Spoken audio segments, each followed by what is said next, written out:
Hello, everyone, and hello especially to the people who have come to the first two sessions. This is our third and final session that we're so excited to do for My Jewish Learning. Holly and I are from the Gamliel Institute and Kavod, an organization and its educational arm that provide information and resources and training about end-of-life questions and issues, especially about Tahara and Shmirah. But today, we're very excited to be talking to you about cemeteries and burial and all of the traditions and practices and interesting innovations that are connected to those. Holly's going to take the lead, and we should tell you Holly's in California, in Santa Cruz. I'm in Maryland, between Baltimore and Washington, but we're used to working virtually, and we work all the time on Zoom, and we'll do a little commercial at the end, but now we want to jump in, and Holly's going to share her screen, and we'll walk through a PowerPoint with you. And if you have questions in the middle, we don't mind being interrupted. We actually like to be interrupted because we know that you're listening. So go ahead, Holly, take it away. All right. Yeah. So I'm just waiting for something here on my screen to let me into the. We can see your shared screen, Holly. Right. I understand that. I'm trying to get over to the slideshow. Here we go. Okay, good. There's so many things piled on top of everything here. Somebody needs to be admitted. There we go. Trying to get to it. There we go.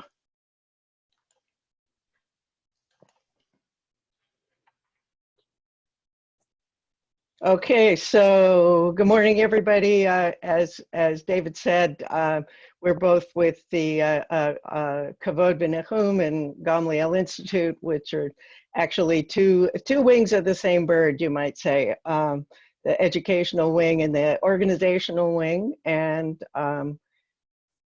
this is our thing.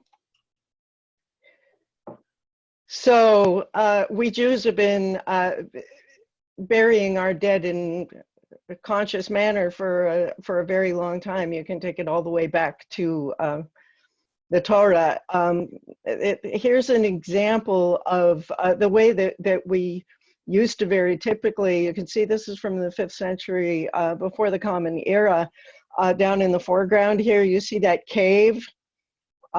That's actually a burial cave, which was the way that we were doing our burials back in the very early days. You might recognize this all the way back in Genesis. This is the moment when, as far as we know, the Jewish people first bought land for a cemetery. Right. This is when Abraham made his negotiations to buy the cave at Machpelah, and that to this very day is still a place where we are proud to have our dead buried. We're not burying there anymore, obviously, but our bones go back that far. So here we have another example. This is a 19th century lithograph by William Henry Bartlett. This is a much more, you might say, splendid cave burial. There are a number of people, including this queen. Obviously, this would not be sort of the kind of a cave burial for just plain folks, you might say. This is you know, for people of high stature. But yet another example. So what you've seen so far is the portals into these caves. What did the caves look like on the inside? So you can imagine each one of these niches that you're looking at, that there would be a body placed into that niche. Okay, and the body would not stay in there permanently, but only until like all of the soft tissue had the time to decompose, and we were just simply down then to the bones, at which point the bones would be removed. Here's another kind of niche where the body would be placed in sideways instead of sliding in the long way. And then later on, when all that was left would be the bones would be removed and placed into an ossuary. And here are a couple of examples of ossuary. An ossuary is a box that is smaller and basically just as large as is needed for all the bones. So you can think of, the longer bones like the upper thigh bone, for example, would probably be, a good measurement of if that upper thigh bone could fit in the ossuary was big enough. So that would give you an example of the size of those. And then those ossuaries would be placed, in a sacred manner and stored, again, perhaps in the same cave that the body was originally placed for decomposition. So, and David, please feel free to jump in anywhere here along the line. You're doing great, Holly. Okay. So caskets, caskets are something that didn't come along until later. The only casket that we know of in the Bible is the one that Joseph's body was kept in after it was embalmed, because you may recall that he had asked to be taken home basically at some point when our people left Mitzrayim. And so his body was embalmed and kept in a casket which was hidden away. And then when we left Mitzrayim, we took his body back with us. So Holly, let's clarify about what we mean by embalmed. He lived in Egypt, and so he was probably prepared in the typical manner that the dead were in Egypt, which is different than what we mean when we say embalmed today, right? Back then it would have been more of a drying kind of preservation. When we say embalming today, we're talking about removing the blood and the organs and putting formaldehyde in to the body to preserve it.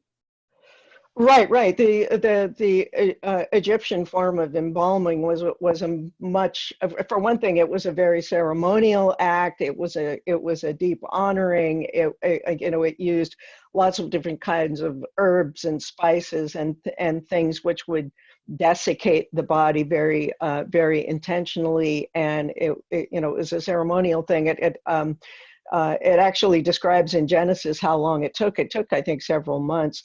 And it was his body was treated in the way that royalty would be treated by the Egyptians, because there are a lot of ways in which the Egyptians felt him to be one of theirs. He basically preserved the Egyptian people during the famines.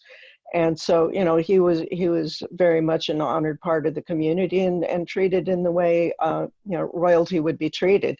Very different than the way embalming is now, but we're not going to go there at the moment. So, and then in Talmudic times, in the early rabbinic period, caskets did start to be used, but they were only used in a case where a body needed to be transported from one location to another. They weren't part of the actual burial. A body would be wrapped in a shroud and then carried on a mitah, which is a bier, and a bier is kind of it's like a large tray that makes it possible to carry a body respectfully, but then buried shroud only, the way it's typically done in Israel to this day. So Maimonides, the great philosopher and physician, and really, highly respected member of our history in his time, which let's see, I believe he lived in the Arabian world, right? And I'm trying to remember exactly. David, you're better at this than I am. Oh, I wish I could remember that one exactly, so I don't Yeah, remember. But yeah. maybe Well, someone on the group can chat it to us. right. But so now we've moved forward here for over 1,000 years, and in his book of Judges, the Law of Mourning, he said that it was permissible to bury the dead in a wooden casket. But it's important to think now. This is diaspora. Jews are spread all over the continent there, and so as we move from place to place, we're compelled to make accommodations based on not only the culture in which we're living, but also the environment, the physical environment in which we're living. And so both of those things influence some of the choices that we make, even to this day. What we have to do in terms of burial, we need to make accommodations based on what kind of ground we're trying to dig in, how high is the water table, things like that. So the same was true in those days, and also, as it says here in Spain, caskets were not in vogue in the general populace, and so not for us either. What was happening in France and in other parts of Europe is, I think, a very touching tribute to someone where a teacher, the very table upon which they offered hospitality on that person's passing would be dismantled and turned into a casket. Other places, the desk where a teacher taught might be dismantled and turned into a casket.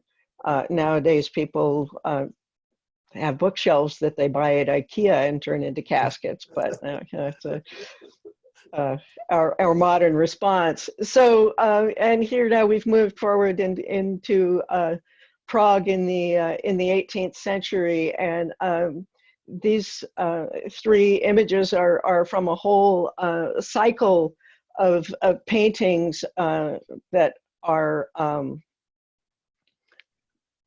depicting the work of the Chevrah Kadisha in Prague at that time.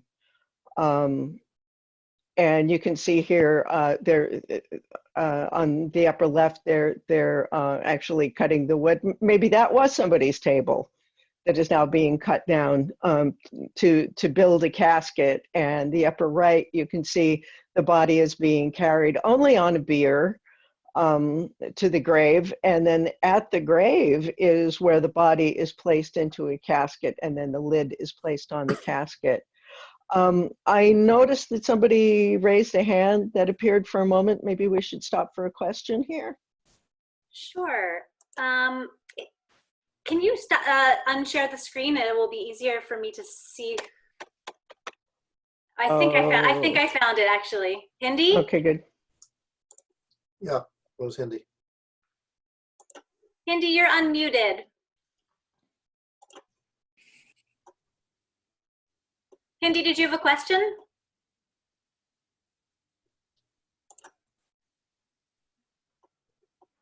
Nope. It might have been an accidental. Yeah, okay.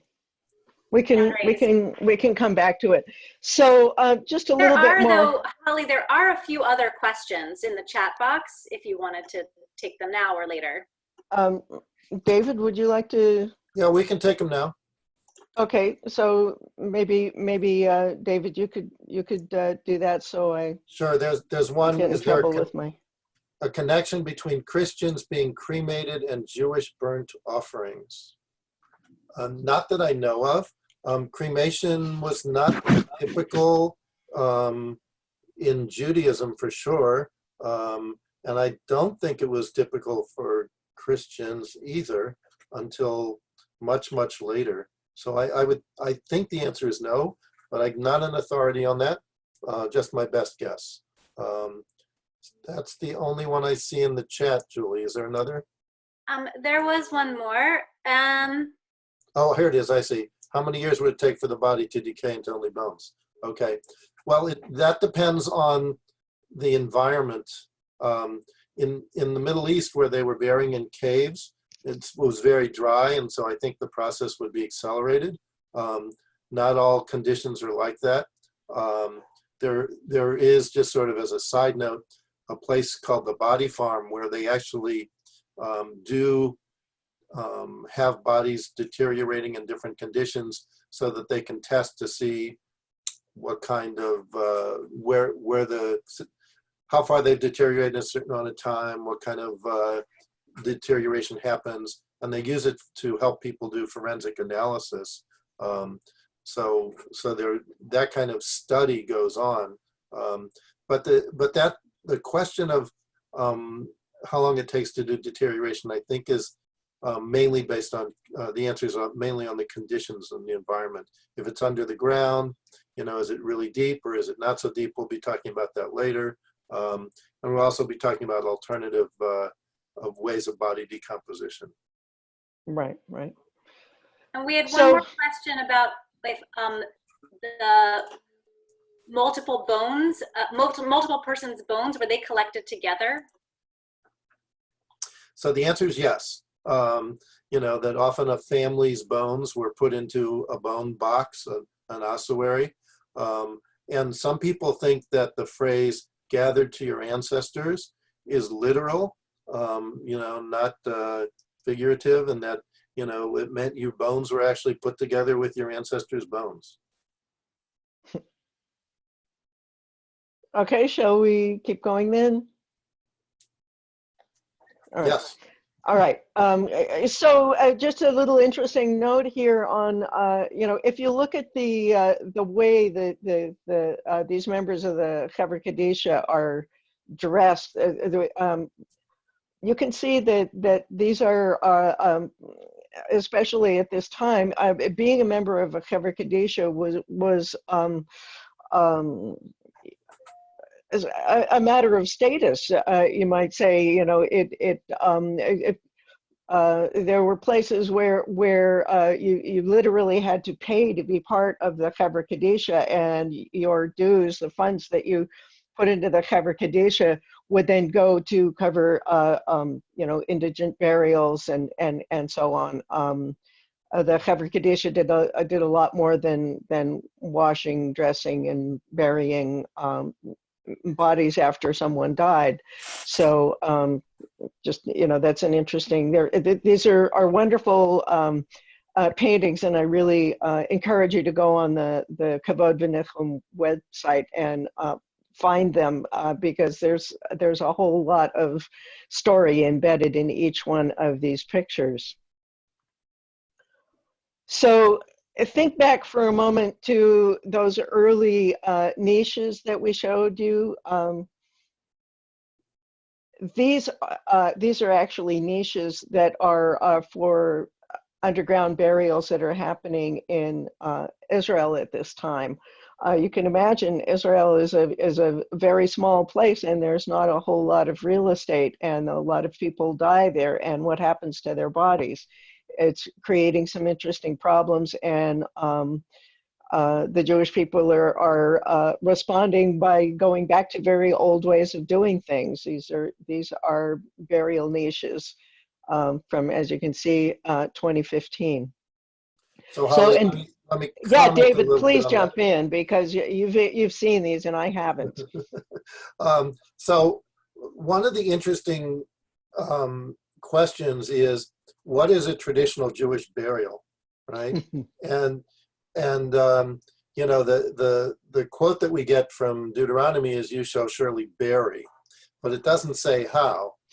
And there's a difference in English between burying in the ground and burying under the ground. So this picture, for example, I believe would be best described as burying under the ground. It's not above ground, but it's probably not, the bodies are probably not in the ground. They may put some dirt into the little niches there. But this isn't really burying in the ground, and that's what makes it so interesting. You know, that this was approved by the folks in the Orthodox world in Israel as being acceptable. So the way that burial is interpreted can vary from the perspective of the people who are looking at it. If you said, is this burial in the ground? I would say the body is not coming in contact with a lot of dirt. Right. So, right, what is a traditional Jewish burial? Here are a couple examples. These are contemporary examples, both of them. That picture on the right is from the Jewish cemetery in Santa Cruz, the historic cemetery. It was, I believe it was dedicated in 1877. That's a very funny story. I wish I had time to tell you how the Jews ended up having a cemetery in Santa Cruz. But you can see an example of, here is a grave being hand dug. That is burial in the ground. That will, the body was casketed when it was buried, and in that cemetery would bury in the 2 to 4 foot zones. 6 feet under is the wrong place to put a body in terms of decomposition. Between 2 to 4 feet is where the microbial action is, and that's really, environmentally speaking, the best possible place to bury a body for rapid decomposition and return to nature. Holly, the picture on the left, is that Yeah. from one of the parking garage cemeteries?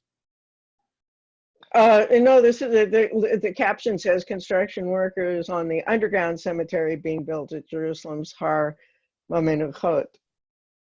So that's another one of the niche.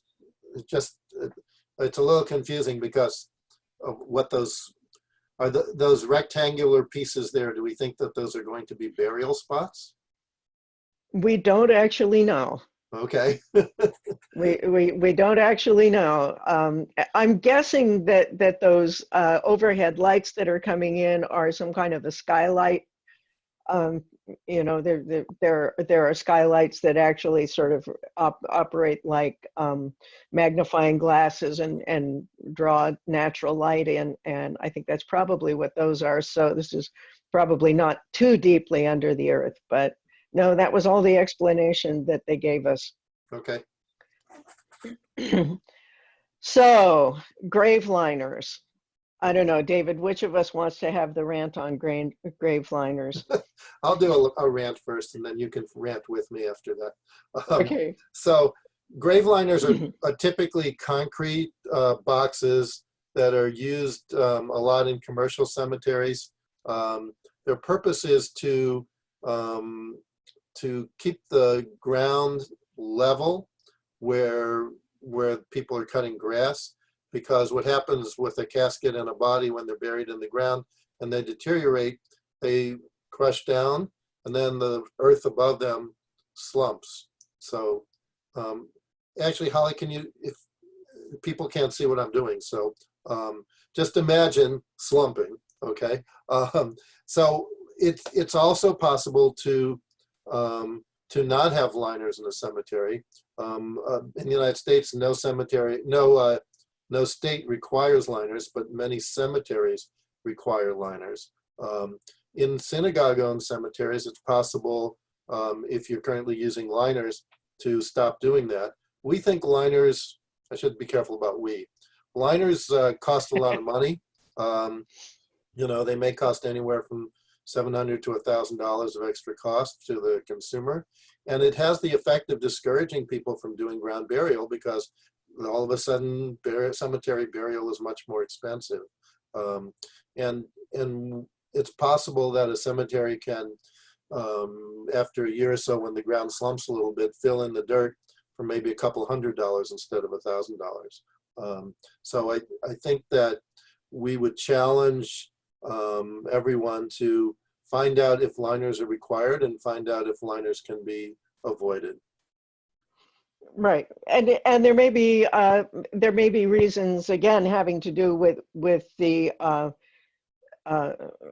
attributes of the ground itself. You know, if it's particularly sandy soil, it can be very difficult. You know, if you ever went to the beach and tried to dig a hole, how hard is it? You know, there are places where we need to make accommodations for the ground that we're dealing with. But generally speaking,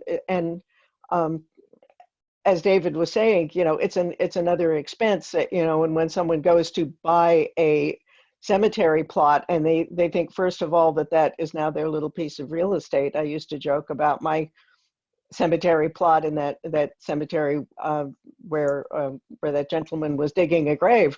I'm going, I now own real estate in Santa Cruz. The fact of the matter is you don't.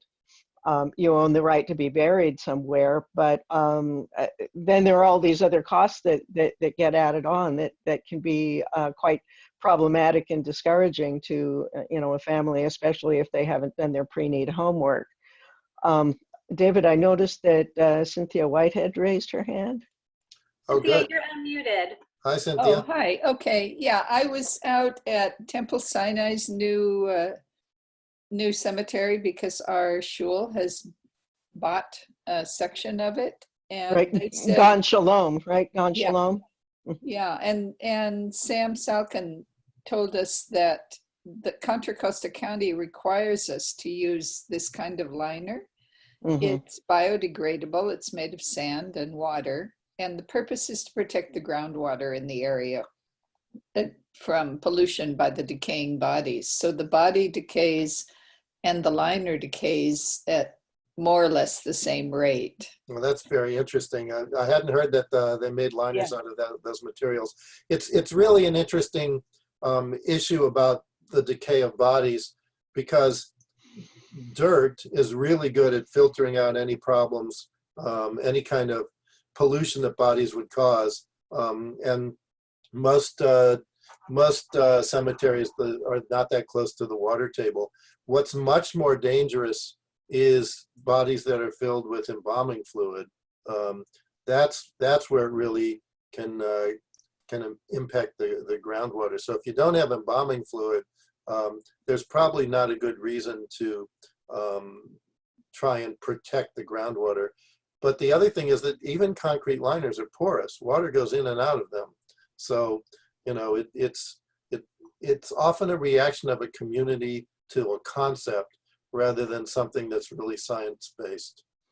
Right, and that's my understanding of that particular cemetery that you're referring to, Cynthia, is that in order to get the approval of the neighborhood, if you will, you know, the surrounding property owners, they were adamant about having liners for that cemetery. So, you know, when we're talking about regulations and who we have to serve in terms of getting permission to put a cemetery somewhere, there are state laws, there are regional things, there are you know, what the neighborhood is going to require in order for it to be okay for there to be a cemetery, and there's the cemetery owners themselves, and you know, if they have nice manicured lawns that they want to be able to mow, they don't want the subsidence that happens when a casket decomposes.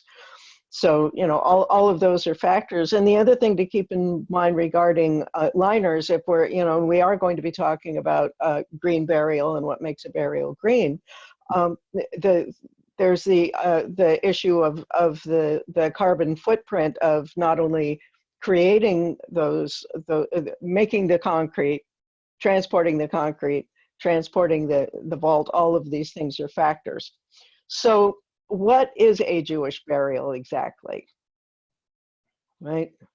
Jewish funerals and burials are distinguished by their simplicity, humility, and solemnity. The general format has not changed for 1,000 years. There's the mitzvah of accompanying the dead.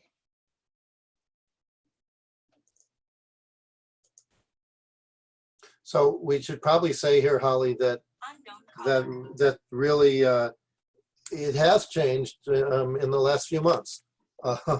You know, that part of the tradition was to go to the burial, to help fill in the grave, to make a minyan, to say Kaddish, to comfort the family with you know, with the Shura, the parallel lines. And now all of a sudden we can't do a lot of those things. So you know, I think most people are hoping that we can get back to doing many of those traditional practices. But we should recognize that things are very different now. Things are very different now, and we are working very diligently to find ways of preserving our tradition in its spirit, if not in its how it actually looks. I can tell you a month or so ago, so I live in California, right? I attended a levaya, a burial in London, over Zoom, at which the only people who were present for the burial were the three gentlemen who worked at the cemetery, and one representative of the family of the deceased, and who had his phone and Zoom, and he was keeping us all present for that burial by Zooming the entire burial process. The officiating rabbi was in Yerushalayim. So we were from all over the world. So on the one hand, it's a struggle to say, wait a minute, how can we do this? And yet there's another level on which the web of connection between people is actually being facilitated by the workarounds that we're having to make at this time. Holly, we need to go a little faster because we're behind. Okay, all right. Okay, so Jewish burials. These are all Jewish burials. Even that high rise on the right-hand side, David, you might want to say something about the lower right there. Yeah, the lower right is I call it a parking garage burial. It's a very interesting burial. There's one in Jerusalem and one in Tel Aviv area. The one in Jerusalem looks a lot like a parking garage. The one in Tel Aviv has landscaping and has more curves to it. But basically what they've done is created a multi-level parking garage with dirt in the pillars and then a layer of dirt on each floor, so that people are actually buried in dirt, even though it's a high rise. And then there's one of these circular winding you know, ways that if you were in a car, you would be driving up. I think they have elevators and we walked up. So it's another attempt at figuring out how to maximize space. Right, right. And I just need to point out that the one on the upper left there, that is the first Jewish woodland burial cemetery in all of Europe. It's in North London. So it's beginning over there too. And the lower left there is actually very nearby. So quite a contrast. And this is what it looks like this week.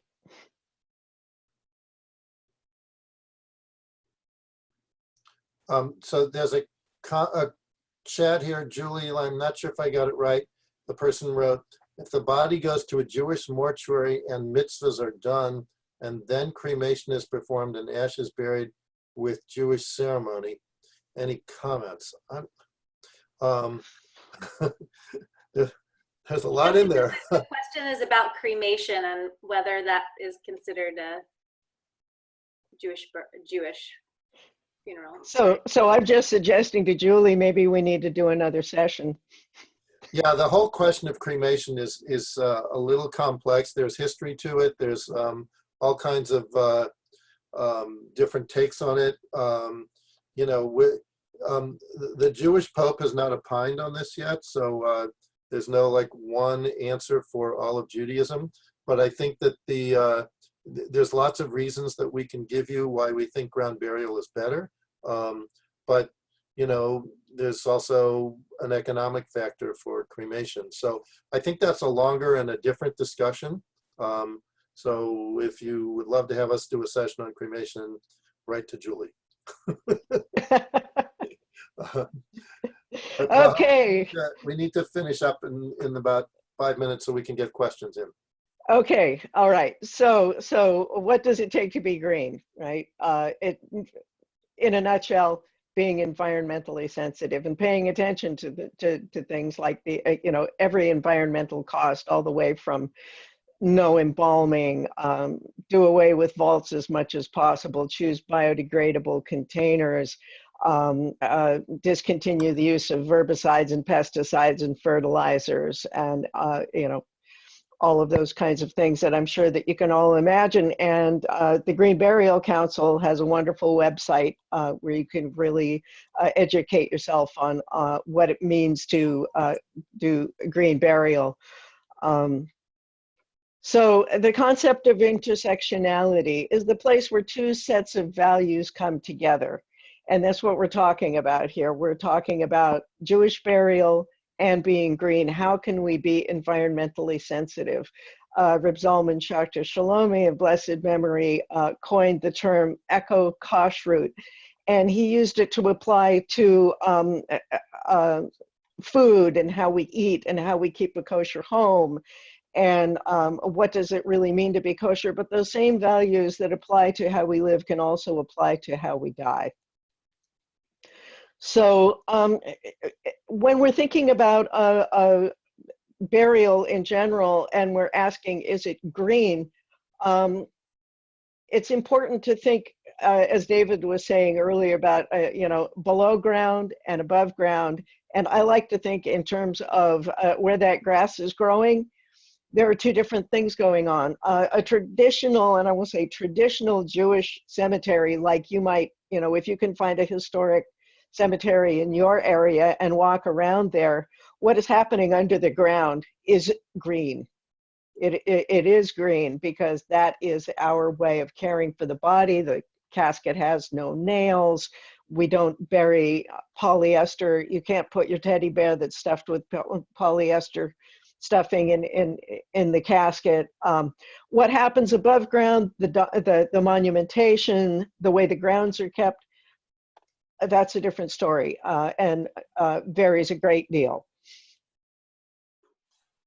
So just to wrap this up, close quickly, the first Jewish green burial cemetery in the United States, in North America, as far as I know, is at Gagner Oak, which is in the Fernwood Cemetery in the San Francisco Bay. It's up in Marin and North Bay, and it's become so popular that they actually had to consecrate yet another section because it was filling up so rapidly.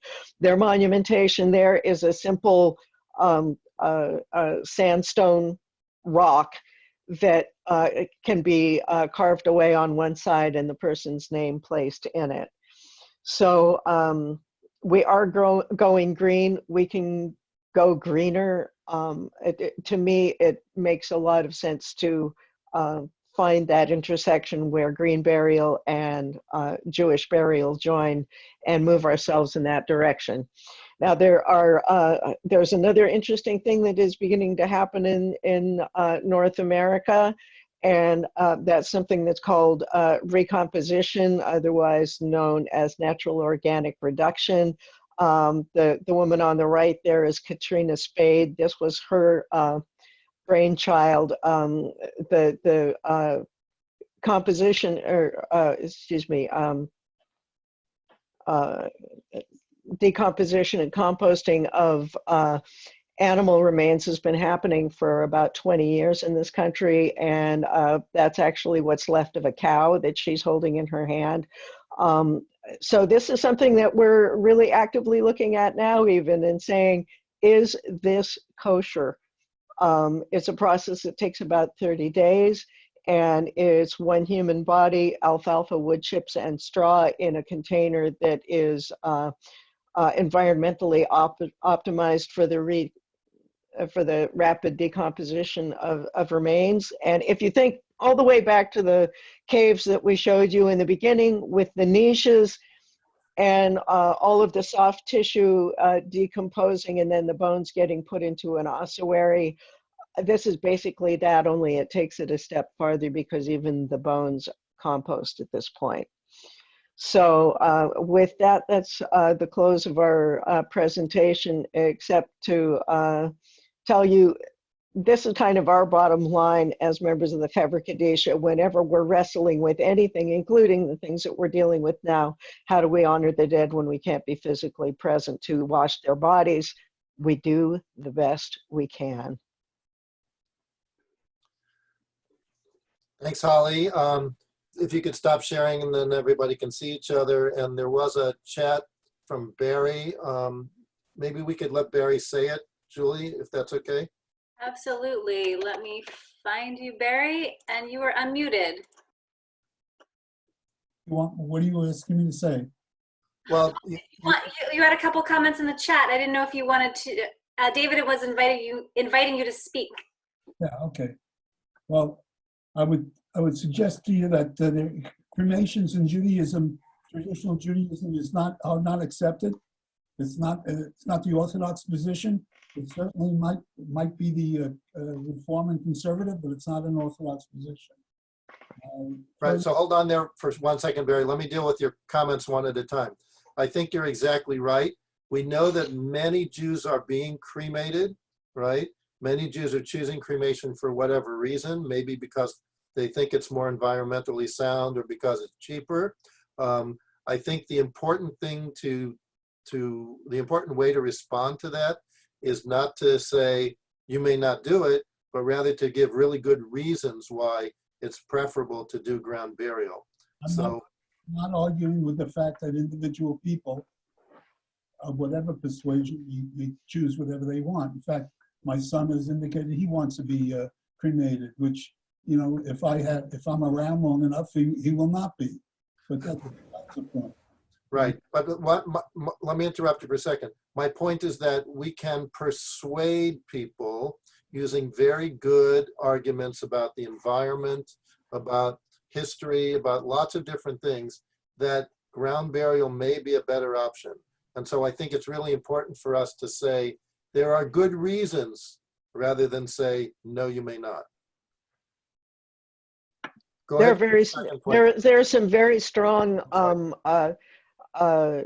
things, particularly if you simply go to the Green Burial Council website and look up what they have to say about cremation. There are very strong environmental reasons, even though the Green Burial Council is still in favor of burying cremated remains, but there are very strong reasons environmentally against cremation, in addition to what we say in our tradition. So that's another approach you might try. I don't find any of that acceptable, to be honest. I find also in terms of green burials, the other comment I had was, unless I misunderstand green burials, all Orthodox Jewish burials are done in a oak casket. So they're by definition, they're all green. They're greener, but they're not as green as we'd like them to be, because it's not just about the casket, and it's also about the environment that it's in. So you can be buried in a casket in one of these lawn cemeteries that has non-native and lots of fertilizers and things like that. You know, we're also advocating that people think about trying to make cemeteries greener, not just the burial of the individual. So it would have native grasses, no fertilizer, more trees maybe. So, you know, it's a bigger picture, right? It's not the narrow picture. But, you know, I think you're right, the traditional Jewish burial, and I don't want to call it Orthodox because it goes back long before there was a division between Orthodox and non-Orthodox. The traditional burial was much greener. And cremation is, you know, not really environmentally sound at all. You can just take one little piece of cremation. You know, people have mercury fillings, which many of us have because we had fillings from a long time ago. When those are vaporized, it's really bad for the atmosphere. When you're buried, it's not the same. So we can go on and on about cremation, but maybe in another class. Maybe in another class. Thank you, Julie. We have a question from Gary. Yeah, hi. You know, we came to listen to this, you know, particularly because of interest in green burial, and I'm just wondering, and unfortunately, I think, we didn't get a whole lot out of this from that, but what I'm hoping you might be able to provide us with, for those of us who are really seriously interested in making, concrete plans, is information about where in the country Jewish green burial sites exist.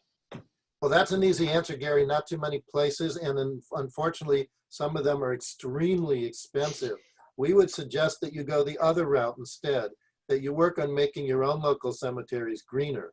So for example, remember, work. by the way, oh, it'll work. You just have to think about your strategy and you have to call us to let us help you strategize. By the way, Gary's a ringer. He's an expert on Leonard Cohen. So don't let him fool you. He's very knowledgeable. Right. And that's Gary, that's a Zinner's eye view on it. I would say, conversely, look around for green cemeteries in your area and see if it's possible for a group of you to get together and buy up some plots and consecrate a Jewish section in a green burial cemetery. Yes, well, we've done that, actually. So excellent. Where did you do that? We did that. There's a really beautiful, gorgeous green burial site just outside of Pittsburgh. And maybe, I don't know, I know the Kavod Ben conference will be coming directly from Pittsburgh. It would be next really year nice if there was a session, with the people who actually have organized the Jewish section of that green burial ground. Yeah, Gary, if you'd be willing to write us an email with their contacts if you know them. But it's actually very typical to have a Jewish section within a larger cemetery. That's been around for a long time. Yeah. So there's no reason that couldn't be done. There's also no reason that we can't be persuasive in trying to get some of our existing Jewish cemeteries to start their own green section. So, but the way that we have to start the process is by educating ourselves about what is involved. What are the differences? What's the historic nature of Jewish cemeteries and how they've evolved? Right, that's true. And also, and I went by it rather quickly, but the concept of intersectionality. So in my work, I do Chevrah Kadisha work within the Jewish world. I'm also very active as a natural death care advocate. And so I spend a lot of time out there with the greenies also. And what I'm finding is that I'm hearing a lot of the same stories coming from both movements, and that we have a lot to share with one another. And personally, I would really like to see us forming coalitions and finding people with shared values, Jewish and otherwise, but that we have a shared mission in terms of our burial practices, and that we work together to help to raise the consciousness of various communities and work together to so that people understand. Environmental issues are such a hot button at the moment that this is really our time. We really have an opportunity to seize this moment and move the consciousness not only of the Jewish community but the wider community too, to the importance of making environmentally sound choices as we move forward, including recomposition, which the votes have not yet been cast on whether natural organic reduction could be claimed as appropriate for Jewish burial, but the values are there, and if we reach out to our fellows, I think that there's a lot to be done. So thank you very much for your question, Gary.